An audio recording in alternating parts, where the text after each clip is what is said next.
of had a hard or a hard life, possibly. I don't know.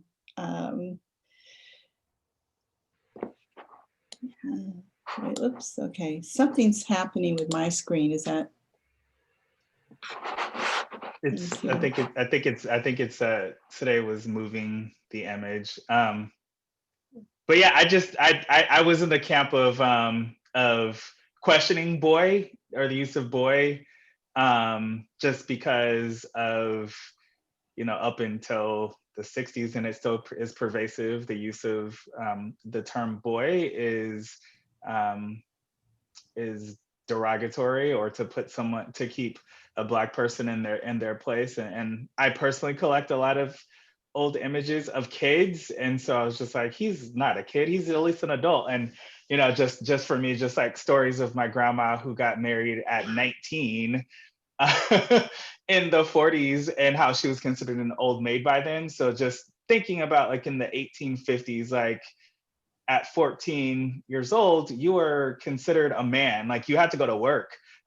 So just, I was questioning personally the term of young boy, because he looks like he's at least a teenager to me, if not later than that. So it's just a point of discussion.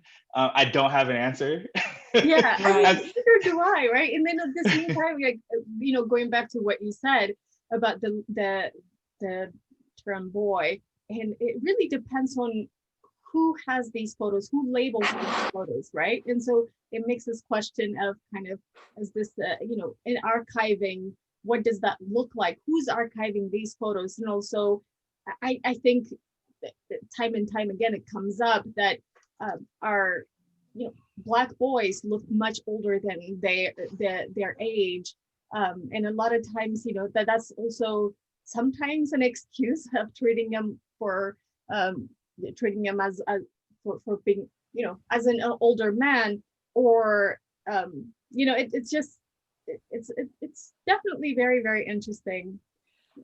I would agree with you today. I think that, and that's what I wanted to say, is that we're looking at young men, or people under the age, young Black males under the age, that are mistaken for older young adults. I think when we discussed this early on, I was thinking of Michael Brown. I was thinking, and Ferguson, that he was a big boy. And I have, my grandsons are fairly large and can be very intimidating, and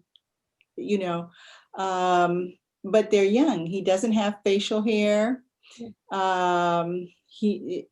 Which may or may not mean anything, but I think that how our Black youth are treated, especially the males, people are intimidated by size, and if they are man-like in appearance, but they're still youth, and that they should be treated, or at least given that consideration in current times. I'm gonna chime in, because I'm keeping an eye on Facebook also, and Lucretia made a comment on Facebook and says, I think he's at the age where we can say that he's a young man, not a boy. And that was kind of like the thinking that I was coming from. So, just kind of just the questioning of the labeling, and who has that power. Because with these photographs, like, we didn't really start off with, we don't know anything about them. We don't know his name, we don't know location. So someone is just taking this image and they're making different assumptions. So, kind of my questioning is around the assumption, and who is telling the stories of our folks and our history. Yeah, and Right. I love that question. I love that comment. And also Carol and Lois says, such a beautiful face, and Carol is saying, what does his clothing tell us? Oh man, we can spend so much time on this photo, though I got so many photos for you right now. But what does his clothes tell us? And I think, I don't know, did any of the docents and the participants, what are your thoughts on this one? Well, it's interesting to me the way just that top button is buttoned, and we saw an example of that in one of the other pictures. To me, it's an odd look, but I don't know if that's something that speaks to the style of the day. Is he missing other buttons, so that's why it's not buttoned up, or was that just the look that they're trying to portray of the time? One thing that's really interesting to me is the lighting of the photograph. And in particular, I really love the lighting along his right side of his neck. And if you look at it from a distance, it almost looks as though he's wearing a collar to his shirt. But in fact, what he's really wearing is a collarless, it's a t-shirt, basically. So I love that. And then you see the same skin tone across his forehead. And I think it really makes for a beautiful image. It is a beautiful image. I love this one. I love to open with this one too. So it's so nice. This one. Now Thelma, no, I was gonna say Thelma. Thelma is actually in the audience. So I'm really excited about that. I'm so happy about that. Aswan, this photo. Tell us a little bit about this photo. I love everything about it. I do as well. And when I first looked at it, because it's slightly underexposed, it appears, I actually looked at more detail by copying the image and then adjusting the exposure. What do our guests say? I would be interested in seeing their take on this. This is actually a tintype. So I see Amy. Okay, she's a physician. Okay, great. Anyone else see anything that's of interest, and we can talk a little bit about.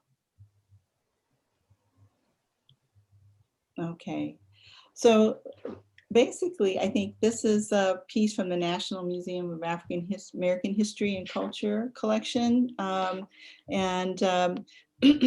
when they looked at this piece, they thought this woman in the photo bears a strong resemblance to Dr. Sarah Logan Frazier, who was one of, I think, the fourth African-American physician, female physician to graduate.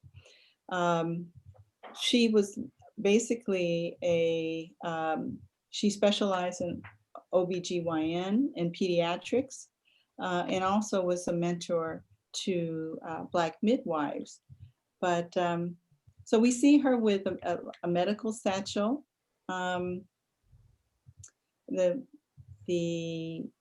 Her clothing, I was looking, and maybe one of our guests knows, but it appears to be sort of the Victorian style piece. I love the hat.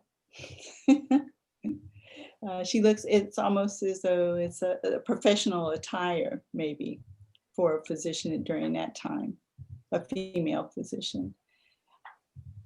The hat, someone loves it.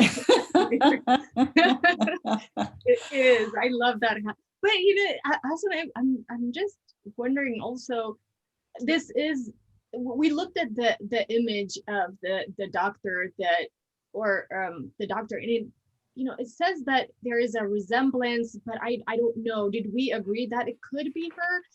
I know we were looking at the image. We were looking at various photos. It could be. She does. In time, we change over time, so it does look like it might be her.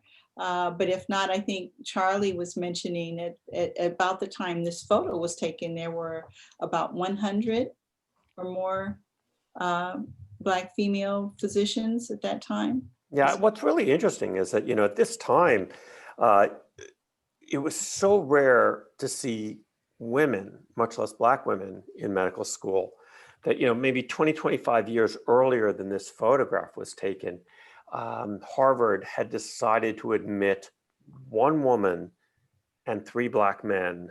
So we're talking late 1840s, early 1850s. And the medical class, the other students, were so outraged that they demonstrated against that. and just refused to join class. So Harvard had to recant those acceptances. So this is really even less than a generation after that. So you can only imagine how remarkable this woman would have been. Not only would she have to have been smart, she had to have been so much smarter than everyone else in order to attain that status at that point, that it's a kind of a shocking thing to see. The background here, and that's impressive. I think the background here we couldn't necessarily see in this photograph, but when I blew it up, it is like a house and nestled in trees. So it's like she's, in community, or even though it's a painted backdrop, but, making rounds maybe in a community gives that impression. What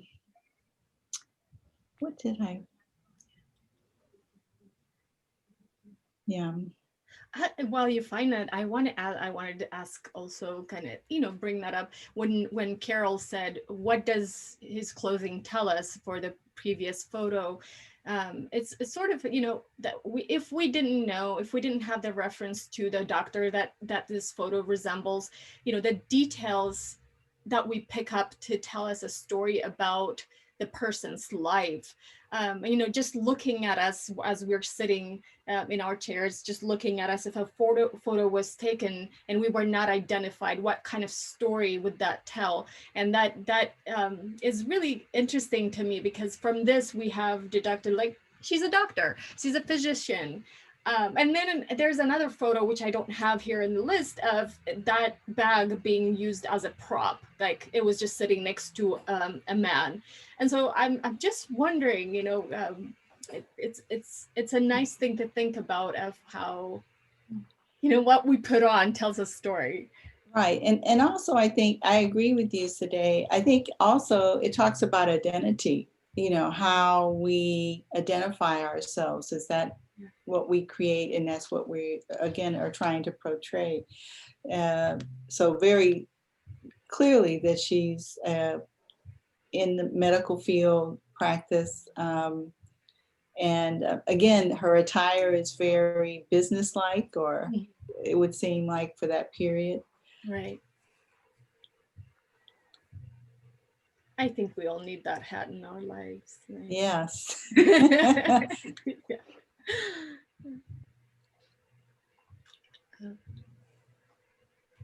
I think gloves on the hand are a big tell, working with your hands versus protecting your hands. Yeah. I'm gonna give it a shot. Shigofatsu. So yeah, right? The gloves on the hands. Yeah. Kitson, I think you can rock that hat. I love this photo, and guess what? This is Dimitri's personal collection. This is from Dimitri's personal collection, and I would like to invite him to actually talk about it a little bit. I have so much to say about this, so I'm going to stop right now.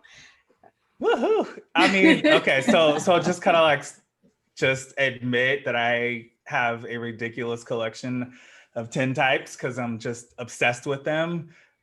So as we were thinking about going into tintypes, of course, I looked on the market and came across this one, and I had to have it.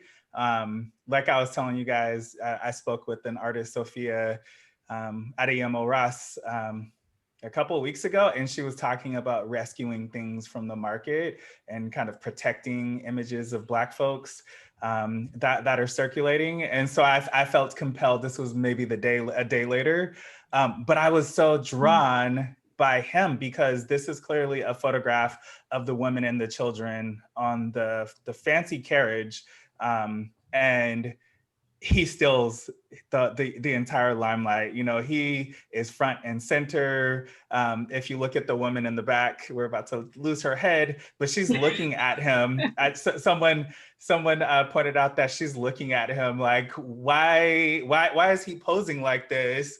And such a gesture that's just taking over really the center stage of the image. I was also really into it because they're photographs that are taken outside using this technique are very rare. A lot of times you'll find the photographs indoors.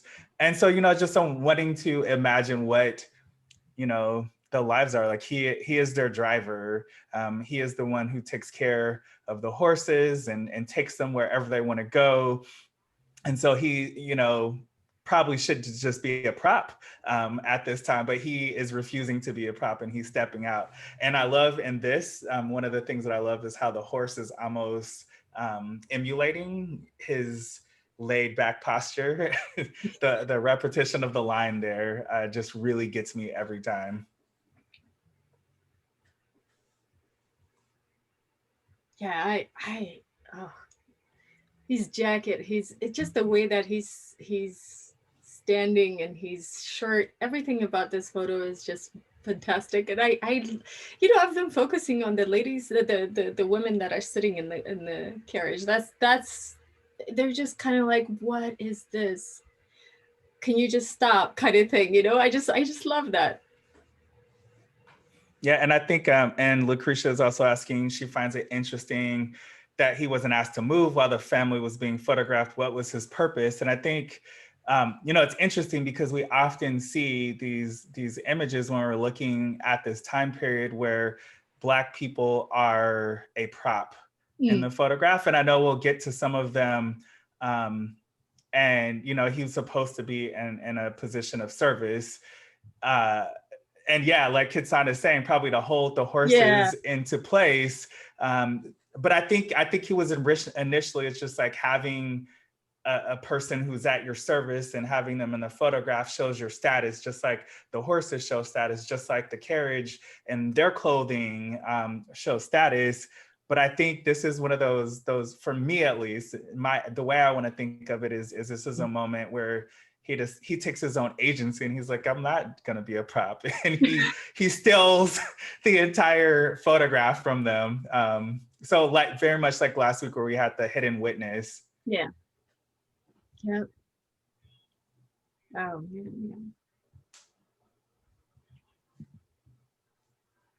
Oh, and we have. Yeah, so this is I think this is a really interesting photograph. Again, she's in the studio. I love how there's this background as though she were sitting on a deck of a ship, but of course you wouldn't see that kind of chair on the back of a ship. But there's a couple of details that I love.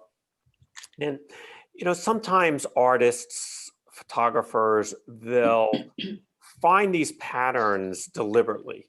Sometimes they do it subconsciously, and sometimes they're just purely by chance. So if we could go back out to the full photograph, there's one of the things I just really love, which is that if you see, she's holding an umbrella which has a spiral in the shaft of the umbrella, and then you see the same kind of spiral image to our right of the photograph, her left, our right of the photograph. So I love that, and I love that sort of repetition of images or themes. Again, did the photographer do it deliberately? I don't know, but it's certainly something that my eye picks up on. The other thing I really love about this photograph is that it really looks like she's wearing bracelets, but they're not. It's actually the inner piping, is that the word? I don't know what you would call it, of her sleeves that we're seeing. And so we see it on both of her hands, of course, and then we see it on her neck as well. So it's just a lovely photograph from that perspective. I love her clothes. I love the studio prop that they're using in the background. I love the repetition of these kind of circular or spiral type images that are there. And then this very, very long set of buttons. I can't even imagine what a nightmare that must have been to put on in the morning. And just a great look at her face. It's a wonderful image. I like it a lot. It is. And actually, Charlie, when you mentioned repetition, there was something on what she is leaning on, either a prop. The buttons sort of seem to have that same repetition. Yeah, great point. Yeah. Mm-hmm. And I was trying to find out the style because it's so beautifully made. It's perfectly, tailored to her. And in looking at some photos, I was noticing that at least in the North, because this is between 1861 and 1870, during the Civil War in the North, the military, it was sort of like the first maybe unisex type of thing, because men were wearing jackets, not as tailored as this, but with that single, I noticed that they had this single row of buttons down the front, very similar to this style. And I would be real interested in learning more about that. But also in the South, they have the more of the double-breasted. But anyway, I think it's a beautiful tailored piece. I think you see it picked up later on in maybe the 40s or 50s when things were fitting as well. It's just a really very fashion forward, I think, during that time. So just And it's interesting too, if you think about what the size of this is really it's not a very big photograph. You know, this is about 3.5 by 2.5 inches. And if you think about it, that's about the size of one of the business cards that we'd see. A normal business card is about 3.5 by 2 inches. So this is really small. It's only minimally bigger than what you would have in a business card. And yet we get just a tremendous amount of detail in it. I think it's fascinating. just, yeah.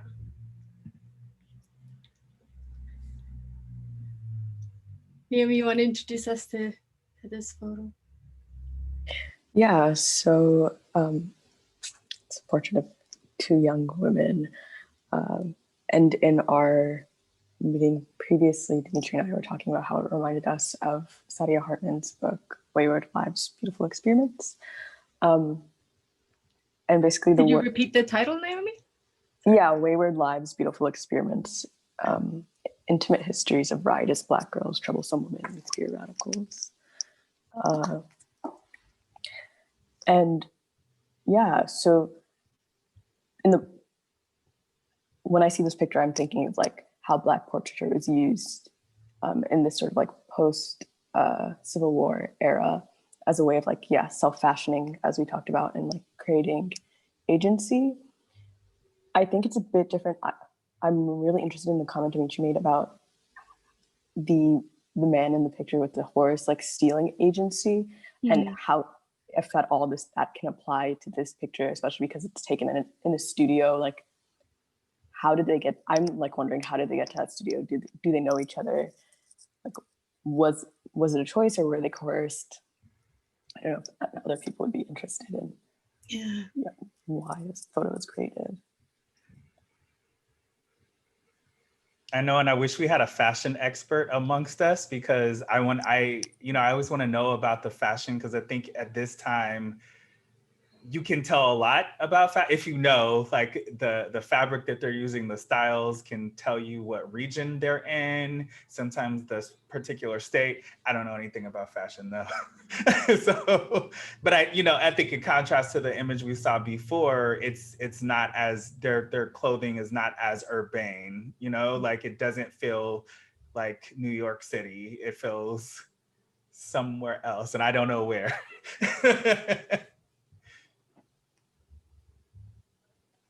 I also wonder if it's like safe to assume that they know each other. I don't know if that's a very obvious like assumption to make, because I'm actually thinking of like contemporary Black portraits. I'm like aware of a photo series that's happening that in Berlin that like post Black this past summer, with like the most recent Black Lives Matter protests. A photographer started taking photographs of Black people in his studio, and he puts together photos like this, and you sort of just assume that they know each other, because like the Black people in the photo like look very familiar, but they don't actually, like, they never met before entering the studio. And so I wonder, like, I think something that Remy mentioned as well, just in terms of we have the two women, is that with her hand on a shoulder, it might be, or Charlie may have mentioned it, a way to steady their pose so that it could be captured. Mm. Yeah. And Also- someone, So go ahead. sorry, I want to say this, that on Facebook, there's mentioning of their jewelry. Does Oh, anyone yeah. want to take that on? You know, we went back and forth with this one because first we were, looking closely. It looks like the rings on their fingers were scratched off of the tin or painted on with white paint is what it looks like. But the necklace, Charlie, I think you looked at it closer and you were saying the necklace of the person on the left. I thought it was kind of scratched off or painted on, but I think you looked at the ring and you said it's nearly impossible to get it to that perfection by scratching. Yeah. Yeah, certainly the necklace. The rings, it's unclear because especially if you look at, I think the woman on our right's left hand, it's not particularly fine or particularly delicate. It really does look like, it may have been scratched in or perhaps even scratched off. Maybe they didn't want to show what the ring was that the person had. But the necklace itself does look like that looks real to me. Yeah. Wow.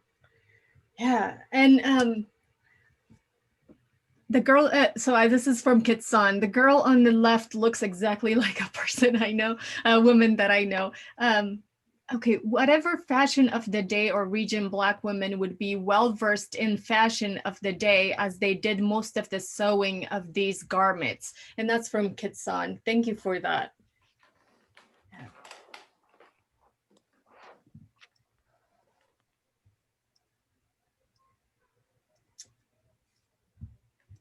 All right. This one, this one just, I love the casings. I love the casings because I think I was just so fascinated by the daguerreotypes and embryotypes and the way that they were so precious. They're something that just upgrades the photos and of course, what a better way to protect such a fragile way of having a photo, because tintypes are not easy to preserve and also to keep because they scratch off.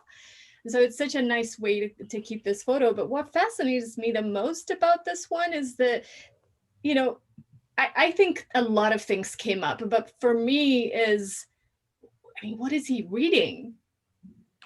And what does that say? What is that supposed to communicate? And thinking about how at that time the images of Black people we were not portrayed so positively. In fact, horribly, because there was a forming of a stereotype, and a lot goes on into that.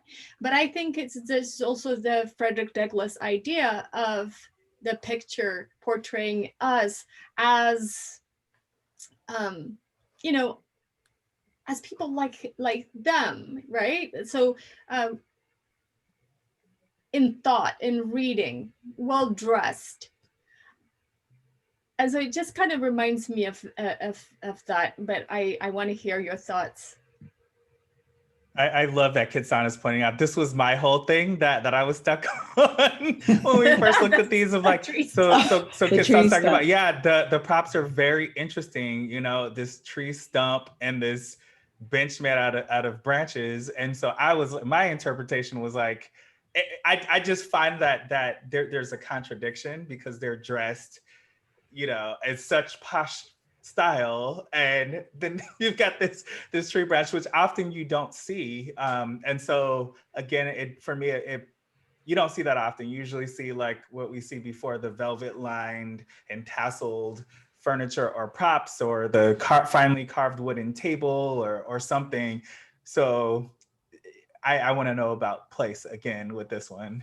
Yeah. just always also Yeah. reminds me of the sort of the poet going out into nature, to read and to, take in nature. It's clearly the idea that they're going for, even though I'm pretty sure this is taken in a studio, that these are studio props. But I think they're trying to evoke that, the idea of reading to each other in a natural setting. I like that interpretation. Yeah. And then Carol is saying that the watch chains are emblems of the middle class. Pocket watch. Mm-hmm. I do like the bench. I've seen benches like that that are made from branches and sort of abstract that are organically composed, it seems like. Sell for a lot of money in Santa Fe. So I don't know. I see it is giving the natural effect, but the bench is really interesting, I think. Yeah. I would like for me, that. it's the hair parting too. I can't get, I don't, the hairstyle of the time, and we don't necessarily see so much of it from women, but definitely, the hairstyle. I do like the parting. It really stands out for me. And it also looks like he has a handlebar mustache. Yep. Looking at the photo we just looked at of these two girls, and also the composition. And as we move into, the way they are standing proportionally, they look about the same size in both photos. They look proportional in both photos. It looks like there is some sort of equal stance. But then we move on to this photo. Dimitri, you want to get us started on this one? Oh, this one is just so. I mean, I think again, going back to the horse handler, or I don't know what his official title would be, of another instance of using a Black person as a prop. And so I think when we discussed this, we figured out by kind of analyzing the scenery that they are in a studio, most likely. And so this would have been a photograph where the man on the left with the long rifle, the rifle served two purposes. So it showed that he's a hunter on one hand, and then also by the way he's standing on it, he can stabilize himself to stand for the 20 seconds or whatever it took for the exposure for this kind of photograph. And he just thinks that he is the bee's knees. I mean, his clothing is so tailored, the jacket that's slightly off, or maybe I'm interpreting a line as a jacket, but maybe I'm interpreting that maybe he doesn't even have a jacket. There's just a shirt. But for me, it almost looks like there's a jacket off of his shoulder.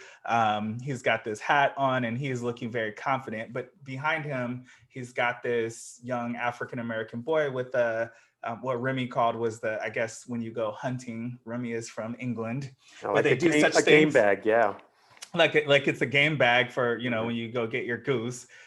Little boy would go collect it. And then he's also got his hunting dog down on the floor. So it's an interesting and just creepy photograph, really. Yeah, I had not realized actually that the little boy's head had moved. So there is sort of a blur, on the other side of his head. There's a bit of a blur. And I wonder if that's something that he brought. I don't know if that's a prop. Would you have like a Winchester rifle as a prop? Maybe it's something that he brought into the studio, this man. I don't know. I think another nice thing to pay attention to is the man with the rifle has these really well-polished boots on. The boy behind him is barefoot. Right. So it's a real another thing to pay attention to, and yeah, unsure if that's a prop. I don't know. He may very well have been someone who hunted and that may have been his own rifle. You know, when we were looking at some of those other Civil War photographs, people are clearly showing their weaponry, showing that they're soldiers or, you know, in a particular regiment. Here he may clearly be a hunter, which wouldn't have been unusual in that time. That's true. You know, I think this photo is also his. Whose photo is this? Who kept it? Who put it in this really nice casing, which probably got carried around or kind of placed in a nice place? Whose photo is this? I mean, I wonder.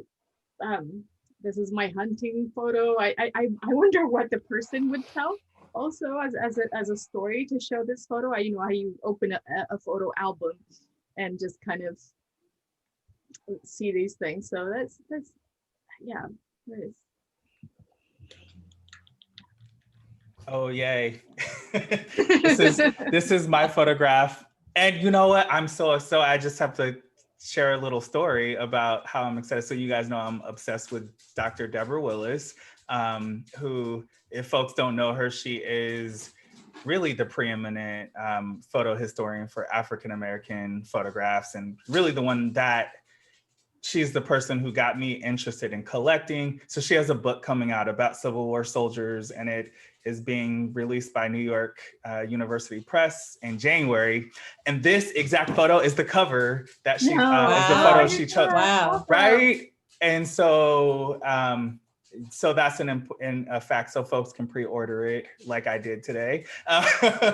And you know, so also that I've learned a lot by just learning from Dr. Deb about Civil War soldiers and African-American Civil War soldiers at that. So there was about 200,000 of them. And right now, National Museum of African-American History and Culture, they have a rare photo album that has the names. So for the vast majority, 95% of them, we don't know their names, we don't know their stories. He's one of those where we don't know his story at all. Looking further, he's got the 2 stripes of a corporal. So he was the leader of a small unit in the Army. And looking further, and this is again, and yes, Dr. Deborah Willis is the author. She is the scholar at New York University. And if you want to know about African-American photography, preservation, anything about it, Dr. Deb is the go-to person.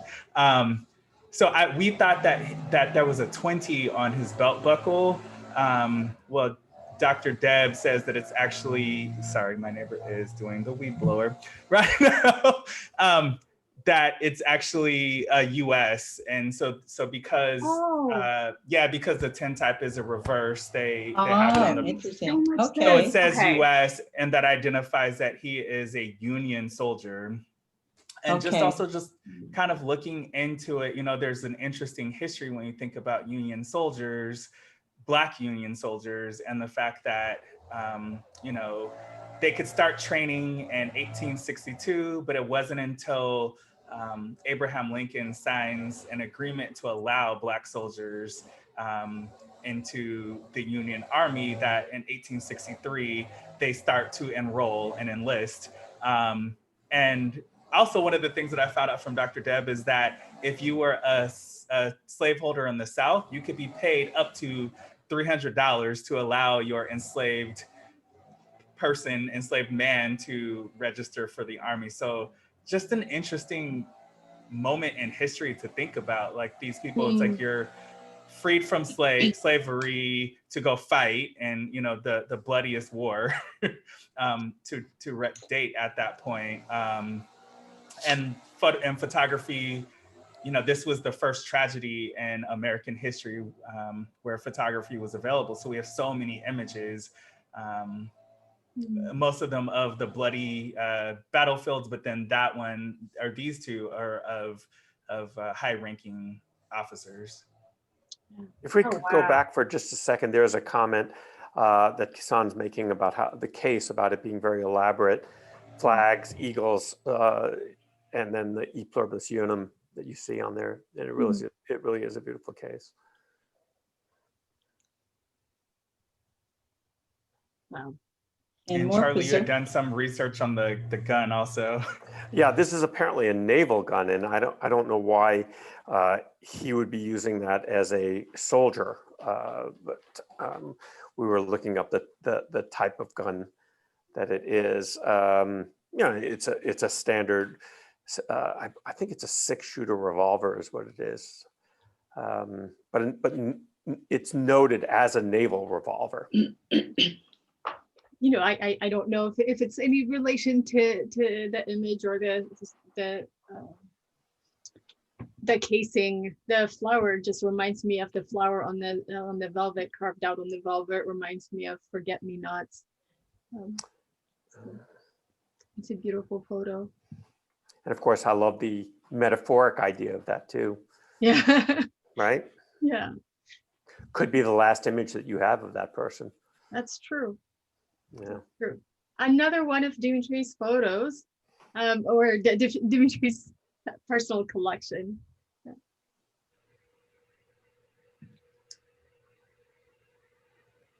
And so I guess I'll just jump in. I feel like I'm speaking too much, but I'm obsessed No, with you're the doing two well. ladies. I'm obsessed with the two ladies on the left, and just that casual hand on the hip. I wish Remy was able to join us today because she talks about She was all about this photo. the African diasporic lean, and that you just see Point it. across cultures, right? Yeah. we're gonna own that. And you know, and then that lean is just so rare during this time period of just like she's just very relaxed and she's in her element. And yeah, like Kitsan says, the gangsta lean. And the woman who's on the pedestal or the furniture next to her just has this regal elegance about her, and I love the contrast between those two.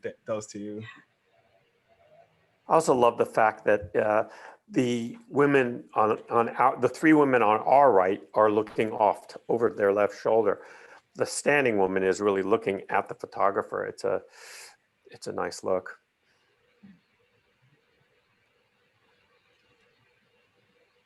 Just you know, if you're in, you know, one of our participants and are into fashion or know about fashion, please let us know. There's just so much that we're seeing. Yeah, so many. And I just kind of want to show folks, just if you haven't seen a tintype, that's that tintype. This is what size they are. They're really small. So like Charlie said, the size of a business card, really. And they're super precious. It's a thin plate of iron with emulsion, and so it gets lots of scratches really easily. And Dimitri, you told me that there's a place where you had your tintype made, and so folks are still making tintypes now, right? So that is nice. And again, I love the props that this person has in their studio. If you go back for just a moment, just it's like this fake column that they're all sitting on, and then the tree-lined background. Yeah. And I think Remy was pointing out on top, that kind of gives you, it's a sort of a telling that it's a painting indoors, but I like that. It almost looks like outdoors to me in winter time. Yeah. So we have so many photos to go to look at, and so I want to borrow about 5 minutes of maybe more of the participants' time, but I can't get over this one. It's one of my favorites. The lean.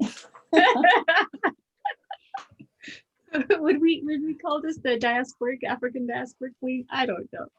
Yeah.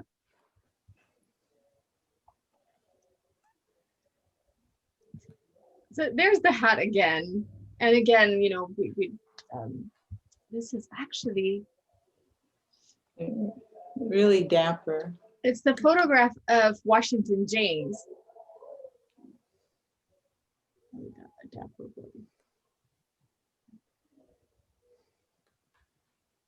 I just wanted to show that before we move on to the other pieces.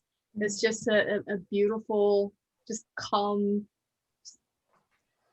It's He's every- very it's- handsome. yeah, very handsome. He's very It's handsome cool. gentleman, and yeah, he's got swag, and he's Yeah. and the deal is, again, like Dimitri said, I think we would love to know more about the clothing if anyone has any. Yeah. Yeah, that Yeah, shirt is shirt. checkered, which is really interesting.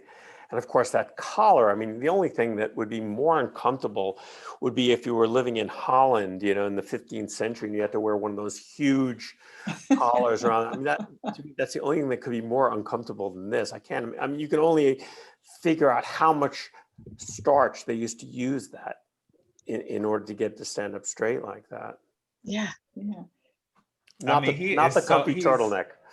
He is clean though. I mean, you know, I just imagine him walking down the street. Like every head is gonna turn because you just can't help it. Like you don't see people dressed this clean and this put together very often. And so when you do, it's just like, what?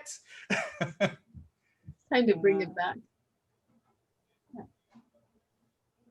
Super swag, yes.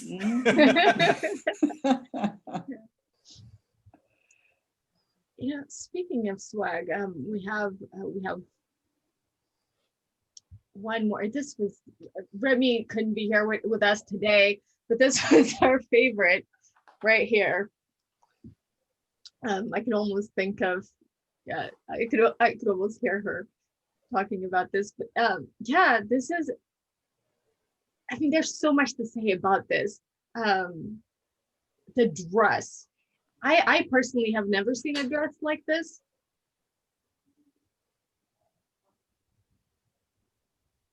And the Yeah. hat, it's like almost Eastern, you know, we talked about this, I think, almost Eastern European. And then, yeah. It definitely gives a something that the appearance of something you might wear in cold weather. Of course, the muff for the hands and the hat and the layers that she has suggest it might be cold weather wear. One thing I did notice at the top is that we begin to look at hair as well, and her style. If I'm not sure, but how the style is different now.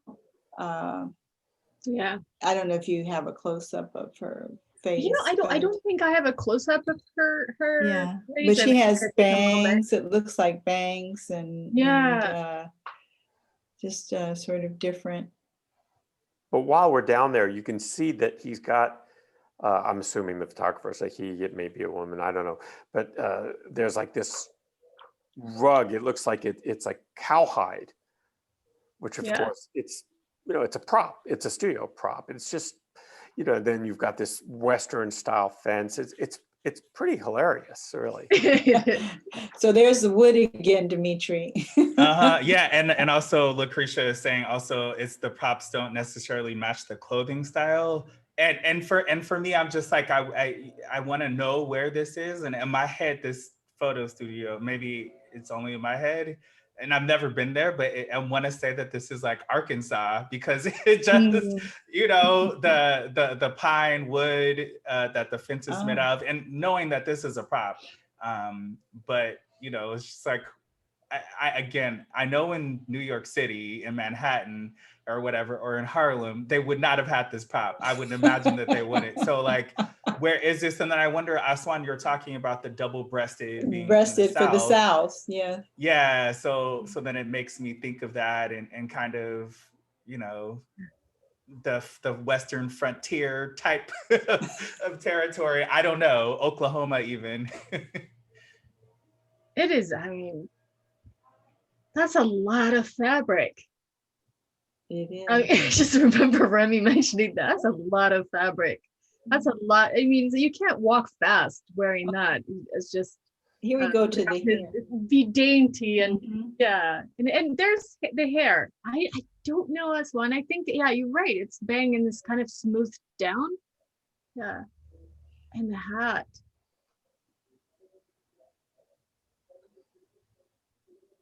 Yeah, it's such an interesting photo. And I think more this photo, the prop kind of steals the show, but it's yeah.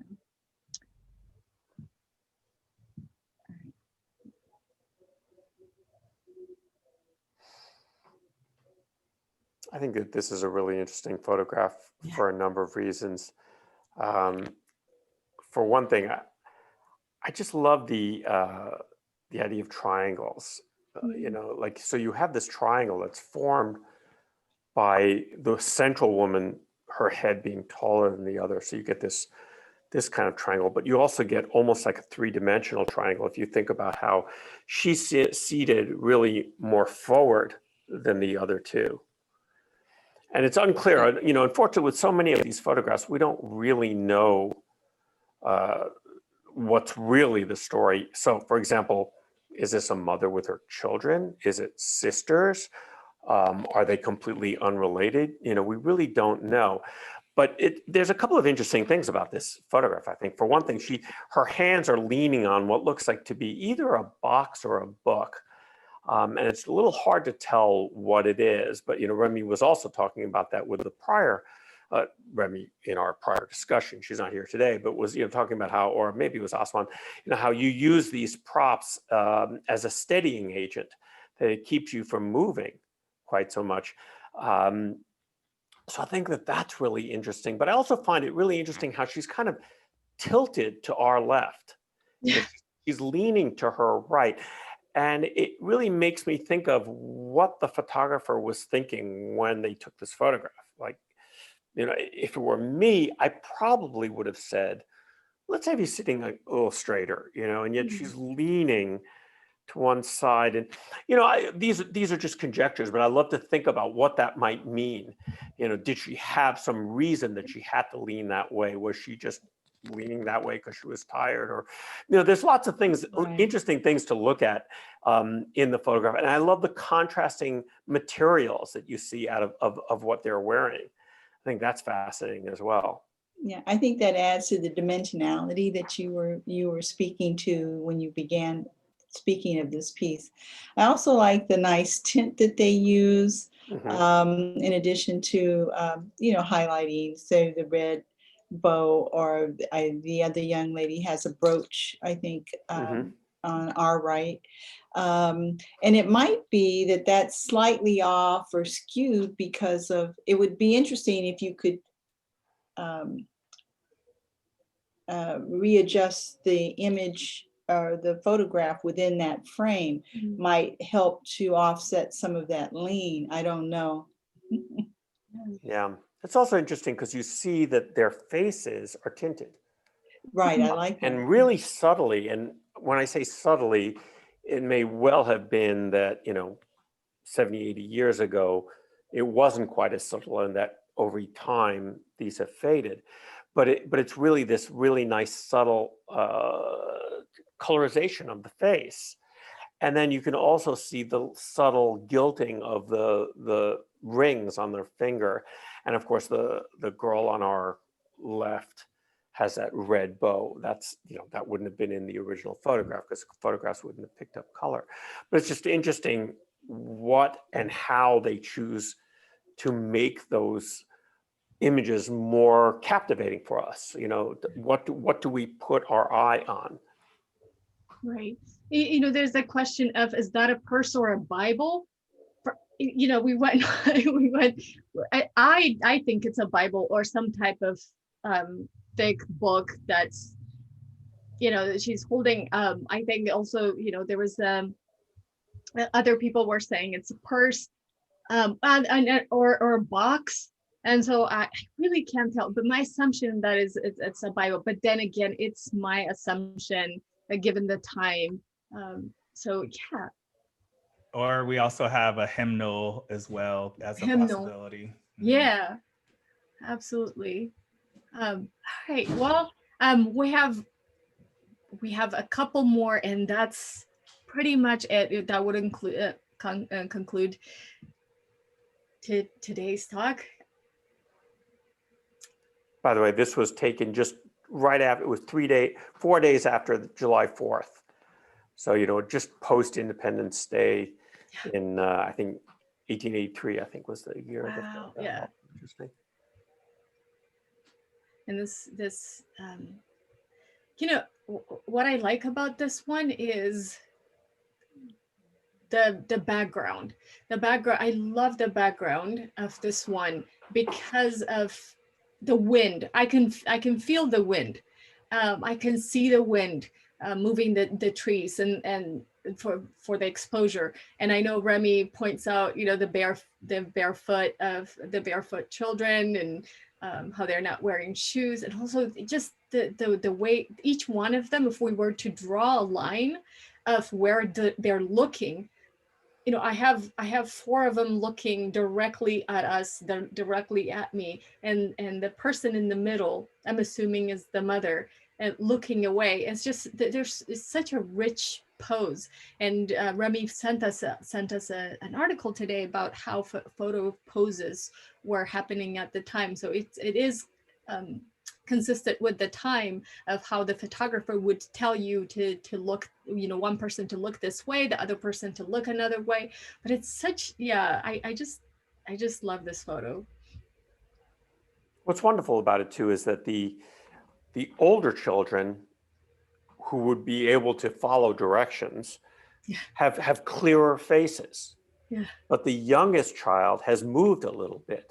Right. So their face is much more fuzzy, obscured, because they're ghosting a little bit, they're moving a little bit, and because of the prolonged exposure time, it's not as clear as the others in the photograph.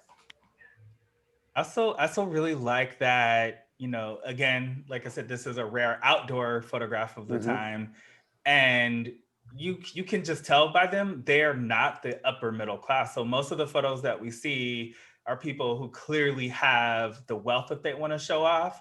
And so these folks, I'm just assuming the fact that they're not they're not wearing shoes on their feet, they are outside, that this is a precious, special moment for them. And at this time, because I was looking at the cost of a photograph at the time, and so we were talking last time about in the North. So in the North, photographs cost like 25 cents to $2, and people were making between $11 and $20 a month. So they could do it, but it's still expensive. But in the South, once you get the war going on, there was sanctions against the South, and so a photograph costs up to $20. And so, it's also the fact that this family, and I'm assuming that's a mom and her children, we don't know, scraped money together to have this photograph taken, and she was not wealthy. So for me, it almost makes this photograph more meaningful than some of the fancy studio ones. And again, it's like the democratization of image, right? I mean, if you were to hire a painter to do this, it'd be out of the question for most middle class people. There's no way that you could have that. And yet with the ongoing cheaper production costs of photographs, you could have these images. It's not like you would have a lot of them. You might have one in your house, but you'd still have an image. It's really neat. Richard says that the swirling background is from the aberration on the lens coating. Lenses when were made mostly for studio portraits. The further the subject from the lens, the more the aberration would distort. Great proof this photo is outside. Yeah, thank you for that. Yeah. And so with this, we conclude. I'm leaving out a couple of photos, but I think we had such rich conversation today, and I would like to thank our sponsors, and of course, thank you for being here, and also for donating and to keep us going, to keep us bringing you programs such as these. If you are interested in donating, you can text to 56512 and type MoAD SF, and you follow the link and it will walk you through. And I would like to thank our docents and everyone that was here today. I love our conversations. So with that, in a couple of weeks, we'll be back and we will see you. And I hope you can join us. And we will put that invitation out in about a week. We'll put that invitation out. Have a good one.